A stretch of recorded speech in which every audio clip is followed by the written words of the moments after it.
بسم اللہ الرحمن الرحیم۔ السلام علیکم۔ آج کی اس ویڈیو میں ہم لوگ آیا صوفیہ مسجد کی تاریخ کے بارے میں جانیں گے۔ استنبول میں واقع آیا صوفیہ کی تعمیر کا حکم بازنطینی بادشاہ نے 1532 عیسوی میں دیا تھا۔ سن 537 میں آیا صوفیہ کی تعمیر مکمل ہونے کے بعد گرجا گھر میں عیسائیوں کی مذہبی رسومات منعقد کی گئیں اور اگلے 900 سال تک آیا صوفیہ گرجا گھر کے طور پر برقرار رہا۔ تاہم سن 1453 میں عثمانی فوجوں نے استنبول شہر پر قبضہ کیا تو اسے مسجد میں تبدیل کر دیا گیا۔ استنبول شہر میں 1616 میں سلطان احمد مسجد، جسے بلو ماسک بھی کہا جاتا ہے، کی تعمیر تک آیا صوفیہ شہر کی مرکزی مسجد تھی۔ بعد ازاں جدید ترکی کے بانی اور پہلے صدر مصطفیٰ کمال کے حکم پر آیا صوفیہ کو میوزیم میں تبدیل کر دیا گیا، جسے 1935 میں عوام کے لیے کھول دیا گیا۔ آیا صوفیہ کو مسجد میں بدلنے کا فیصلہ جمعے کو ایک ترک عدالت نے دیا۔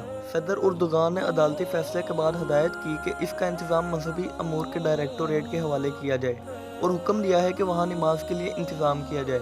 آیا صوفیہ کو 1500 سال پہلے بازنطینی عہد میں گرجا گھر کے طور پر تعمیر کیا گیا تھا۔ 900 سال بعد سلطنت عثمانیہ کی فوج نے استنبول پر قبضہ کیا اور اسے مسجد میں بدل دیا گیا۔ 80 سال قبل خلافت عثمانیہ ختم ہوئی تو اسے عجائب گھر بنا دیا گیا تھا۔ ترکی میں قدامت پرست مذہبی رہنما اور قوم پرست برسوں سے آیا صوفیہ کو مسجد بنانے کے لیے دباؤ ڈال رہے تھے۔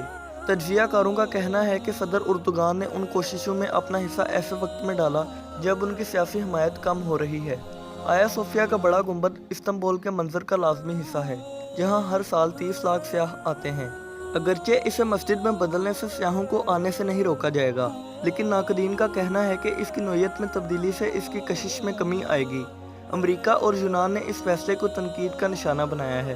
امریکہ کے وزیر خارجہ نے اس ماہ ایک بیان میں ترک حکومت پر زور دیا تھا کہ وہ آیا صوفیہ کو عجائب گھر کے طور پر برقرار رکھے، تاکہ وہ ترکی میں مذہبی روایات کے احترام اور متنوع تاریخ کی مثال کے طور پر قائم رہے اور سب کے لیے اس تک رسائی یقینی ہو۔ یونانی حکومت کے ایک ترجمان کا کہنا تھا کہ آیا صوفیہ کو مسجد میں بدلنے سے ترکی اور دنیا بھر کے مسیحیوں میں ایک عظیم جذباتی ہلیج پیدا ہوگی۔ عالمی ثقافتی ورثے کی دیکھ بھال سے متعلق اقوام متحدہ کے ادارے یونیسکو نے فیصلے پر افسوس کا اظہار کیا ہے اور ترک حکام سے کہا ہے کہ وہ بلا تاخیر اس بارے میں گفت و شنید کرے۔